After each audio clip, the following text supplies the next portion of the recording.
Hi friends, welcome to அழகு family. Protein நிறைந்த அடை தோசை எப்படி செய்கிறதுன்னு பார்க்கலாம். அதுக்கு தேவையான பொருள் என்னென்ன அதை பார்க்கலாம் வாங்க.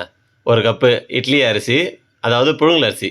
உளுந்து 1/4 கப்பு, பாசிப்பருப்பு 1/4 கப்பு, துவரம்பருப்பு 1/4 கப்பு, கடலப்பருப்பு 1/4 கப்பு, வெந்தயம் 1 டீஸ்பூன்.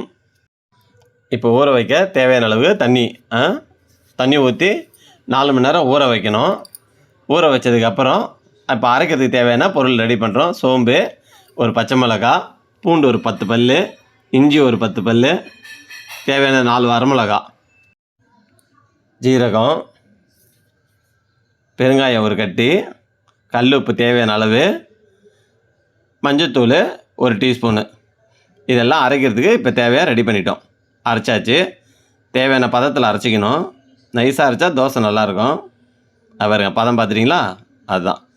இப்போ அதில் தாளித்து போடுறதுக்கு தேவையானது கடுகு, கடலப்பருப்பு, வெங்காயம், பச்சை மிளகாய் போட்டு நல்லா வெங்காயத்தை வணக்கி அந்த தாளித்து இதில் கொட்டணும். கொட்டிட்டு கொத்தமல்லி கட் பண்ணி போட்டு நல்லா கலக்கணும். கலக்கிட்டு பிறகு நம்ம தோசைக்கல்லை வச்சு எண்ணெய் ஊற்றிட்டு தோசை ஊற்ற வேண்டியது தான். ஊற்றிட்டு லேசாக மேலே எண்ணெய் விளாவில் ஊற்றினீங்கன்னா நல்லா மொறுன்னு செவ்வனியாக வரும். பார்க்குறதுக்கே நல்லாயிருக்கும், சாப்பிட்ணுன்ற மாதிரி. நாங்கள் இதுக்கு வெங்காய சட்னி அரைச்சி தொட்டு சாப்பிட்டோம். நீங்கள் எது வேணாலும் வச்சுக்கலாம். ஆனால் எல்லாத்துக்குமே தோசை நல்லாயிருக்கும். சாப்பிட்டு ட்ரை பண்ணி பாருங்கள். இதோட சேனல் வீடியோ முடியுது. அடுத்த வீடியோவில் பார்க்கலாம். பாய்.